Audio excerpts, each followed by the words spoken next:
कि बिहार में जिस तरीके से लॉ एंड ऑर्डर चरमरा चुकी है, आपराधिक घटनाएं आए दिन घट रही है, लेकिन कल तक इस घटना को जंगल राज का नाम दिया जाता था, लेकिन आज क्या गुंडा राज है। जमीन बालू शराब माफिया नेता और पदाधिकारी के नक्शे को खत्म करो। पुलिस के तमाम आला अधिकारियों से यह सवाल है कि आखिर प्रशासन कहां थी।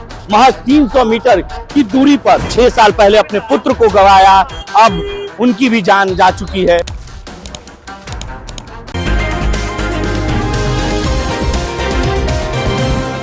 बीती रात जिस तरीके से बिहार के सबसे बड़े व्यवसायी गोपाल खेमका की हत्या कर दी गई, उसके बाद से ही बिहार की सियासी पारा चढ़ चुका है। और देखिए, बिहार के तमाम विपक्षी पार्टियां सड़कों पर उतर चुके हैं। अभी थोड़ी देर पहले तेजस्वी यादव उनके परिजनों से मुलाकात की है, और ऐसे में अब पप्पू यादव जो है सड़कों पर उतर गए हैं। बिहार के डीजीपी से मुलाकात करेंगे। बिहार के डीजीपी से मुलाकात कर बिहार में लॉ एंड ऑर्डर को लेकर जो सवाल उठ रहे हैं, वो सवाल अब बिहार के डीजीपी से पूछेंगे और बातचीत करेंगे। देखिए, उनके कार्यकर्ता सड़कों पर आ गए हैं और नारा लगा रहे हैं कि बिहार में लॉ एंड ऑर्डर और व्यवसाय की हत्या कर। पप्पू यादव से बात करेंगे। सीबीआई इंक्वायरी, सीबीआई अपराध नेता माफियाओं का नक्शे को खत्म करो। जमीन बालू शराब माफिया नेता और पदाधिकारी के नक्शे को खत्म करो।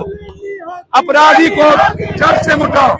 जाति धर्म के आधार पर अपराधी का मूल्यांकन नहीं, न्याय से भरोसा। बस यहाँ जाएंगे मिलने, किससे मिलेंगे? जाएंगे यहाँ अभी यहाँ डीएसपी को देंगे क्या? जाने वाले थे।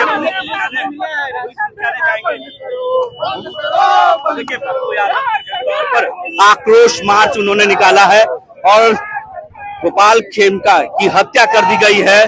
कल बीती रात जो है लगभग 11:30 बजे के आसपास जो है, जब वो पटना के पटना क्लब से निकल रहे थे, बांकीपुर क्लब से, माफ कीजिएगा, बांकीपुर क्लब से वो जब निकलकर वो अपने घर के लिए जा रहे थे, तभी भाग लगाए अपराधियों ने उन पर सर में गोली मारी है, जिसके बाद जो है लगातार बिहार की सियासी पारा चढ़ चुका है। और किस तरीके से जो है अब तमाम विपक्षी पार्टियां हमलावर है सरकार पर, और लॉ एंड ऑर्डर को लेकर सवाल पूछे जा रहे हैं कि बिहार में जिस तरीके से लॉ एंड ऑर्डर चरमरा चुकी है, आपराधिक घटनाएं आए दिन घट रही है, लेकिन कल तक इस घटना को जंगल राज का नाम दिया जाता था, लेकिन आज क्या गुंडा राज है। या जिस तरीके से घटनाएं घट रही हैं, उसको लेकर सवाल पूछे जा रहे हैं, और ये सवाल बल्कि किसी और से नहीं, सरकार से और सरकार के प्रशासन से।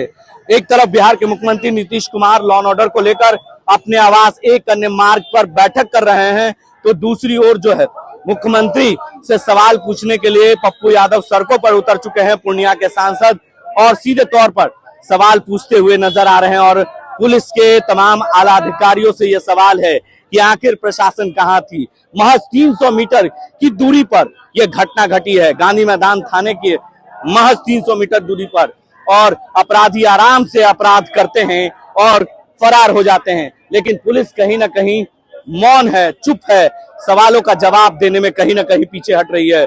और इस वक्त पप्पू यादव सड़कों पर उतर चुके हैं, आक्रोश मार्च के जरिए जो है गोपाल खेमका के परिजन से पूछ रहे हैं कि किस तरीके से उनके परिवार सुरक्षित नहीं है। 6 साल पहले यानी 2018 में उनके बेटे की हत्या होती है, और उसके बाद भी उनके सुरक्षा नहीं दी जाती है, और अब जो है उनके पिता की हत्या, जो 6 साल पहले अपने पुत्र को गंवाया, अब उनकी भी जान जा चुकी है। और उसके बाद बड़े व्यवसायी की हत्या कहीं ना कहीं बिहार की राजधानी पटना में हो रही है, यानी पटना भी सुरक्षित नहीं है।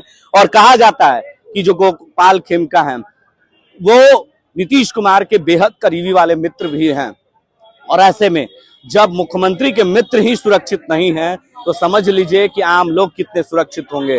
यानी कहीं ना कहीं क्या उनके सुरक्षा नहीं देनी चाहिए थी? ये सरकार से सवाल है। बिहार में लॉ एंड ऑर्डर पूरी तरीके से चरमरा चुकी है। क्या पुलिस या तंत्र फेल नजर आ रहा है? क्या शराब माफिया और शराबियों को पकड़ने में लगी है पुलिस या तंत्र? क्या इन अपराधियों तक पहुंचने में पुलिस नाकाम है? दिन दहाड़े पटना के बोरिंग रोड में तबातोड़ गोलियां चलती हैं, फायरिंग होता है वो नहीं पकड़ा जाता। बिहार के नेता प्रतिपक्ष तेजस्वी यादव के आवास के बाहर एक पोलो रोड में अपराधी तबातोड़ गोलियां चलाते हैं, वो अपराधी अभी तक पकड़ा नहीं जाता। क्या हो रहा है आखिर बिहार की राजधानी और बिहार में सीवान में कल 6 लोगों पर गोलियां दागी गई है, जिसमें 3 लोगों की मौत हुई है। आखिर बिहार में लॉ एंड ऑर्डर पूरी तरीके से चरमरा चुका है और आपराधिक घटनाएं लगातार घट रही है और एक बार फिर से प्रशासन पर लगातार सवाल उठ रहे हैं और ये सवाल किसी और से नहीं बल्कि मुख्यमंत्री से बिहार की जनता पूछ रही है। और पप्पू यादव अपने समर्थकों के साथ सड़कों पर उतर चुके हैं, पुलिस मुख्यालय कार्यालय जाएंगे, आक्रोश मार्च के जरिए ज्ञापन देंगे और बिहार के डीजीपी से सवाल पूछेंगे कि बिहार में आखिर हो क्या रहा है, क्या गुंडाराज है या पुलिसिया तंत्र फेल है। ये तमाम सवाल है। अपने सहयोगी कैमरा पर्सन पंकज के साथ मैं संजय कुमार, NBC 24 पटना।